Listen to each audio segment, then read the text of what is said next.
Leviticus 7 Good News Translation Bible text and audio. 1. The following are the regulations for repayment offerings, which are very holy. 2. The animal for this offering is to be killed on the north side of the altar, where the animals for the burnt offerings are killed, and its blood is to be thrown against all four sides of the altar. 3. All of its fat shall be removed and offered on the altar, the fat tail, the fat covering the internal organs, 4. The kidneys and the fat on them, and the best part of the liver. 5. The priest shall burn all the fat on the altar as a food offering to the Lord. It is a repayment offering. 6. Any male of the priestly families may eat it, but it must be eaten in a holy place, because it is very holy. 7. There is one regulation that applies to both the sin offering and the repayment offering. The meat belongs to the priest who offers the sacrifice. 8. The skin of an animal offered as a burnt offering belongs to the priest who offers the sacrifice. 9. Every grain offering that has been baked in an oven or prepared in a pan or on a griddle belongs to the priest who has offered it to God.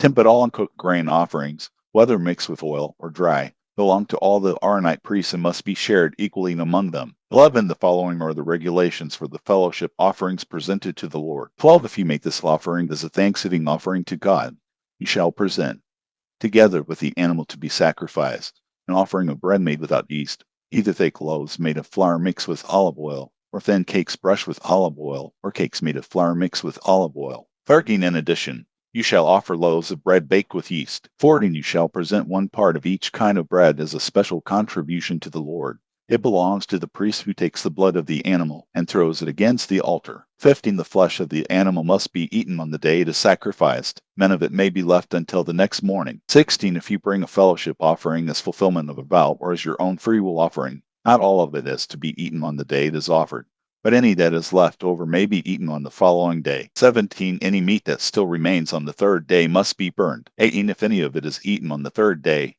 God will not accept your offering. The offering will not be counted to your credit, but will be considered unclean, and whoever eats it will suffer the consequences. 19. If the meat comes into contact with anything ritually unclean, it must not be eaten, but must be burned. Any of you that are ritually clean may eat the meat. 20. But if any of you who are not clean eat it, you shall no longer be considered one of God's people. 21. Also, if you eat the meat of this offering after you have touched anything ritually unclean, whether from a person or an animal, you shall no longer be considered one of God's people. 22. The Lord gave Moses the following regulations. 23. For the people of Israel, no fat of cattle, sheep, or goats shall be eaten. 24. The fat of an animal that has died a natural death or has been killed by a wild animal must not be eaten, but it may be used for any other purpose. 25. Anyone who eats the fat of an animal that may be offered as a food offering to the Lord will no longer be considered one of God's people. 26. No matter where the Israelites live, they must never use the blood of birds or animals for food. 27. Anyone who breaks this law will no longer be considered one of God's people. 28. The Lord gave Moses the following regulations. 29. For the people of Israel, when any of you offer a fellowship offering, you must bring part of it as a special gift to the Lord.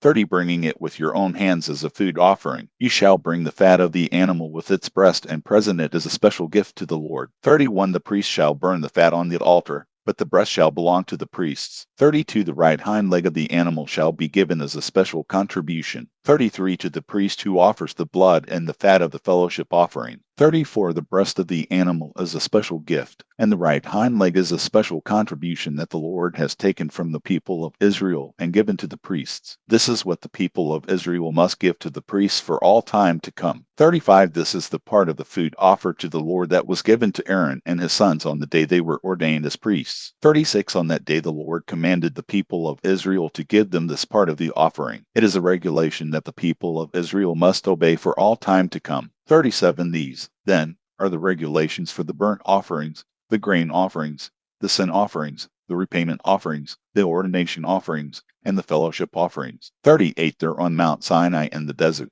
The Lord gave these commands to Moses on the day he told the people of Israel to make their offerings.